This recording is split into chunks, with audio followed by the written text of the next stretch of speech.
PT Mitsubishi Motors Kramayuda Sales Indonesia, MMKSI, meluncurkan All New Mitsubishi Destinator di ajang Mitsubishi Motors Large Auto Show di Trans Studio Mall. Peluncuran ini menjadi langkah strategis memperkuat jaringan Mitsubishi di kawasan timur Indonesia, khususnya Sulawesi Selatan. All New Mitsubishi Destinator merupakan SUV 7 penumpang dengan desain premium, performa tangguh, dan menjadi model ketiga yang dikembangkan di Indonesia setelah Xpander dan XV. All New Mitsubishi Destinator adalah kendaraan SUV untuk 7 penumpang yang dirancang untuk mendorong keluarga memulai petualangan dengan nyaman, ujar Presiden dan CEO Mitsubishi Motors, Takao Kato. Presiden Direktur PT MMKSI, Atsushi Kurita, menegaskan bahwa peluncuran ini menjadi bagian perayaan 55 tahun Mitsubishi Motors di Indonesia dan wujud komitmen jangka panjang memenuhi kebutuhan masyarakat. Peluncuran perdana di Indonesia Timur ini menggandeng Bosowa Berlian Motor yang telah menjadi mitra strategis Mitsubishi di wilayah tersebut selama lebih dari 5 dekade.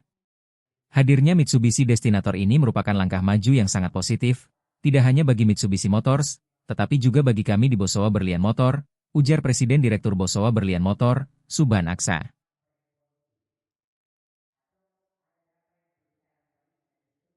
Download Tribun X sekarang, menghadirkan lokal menjadi Indonesia.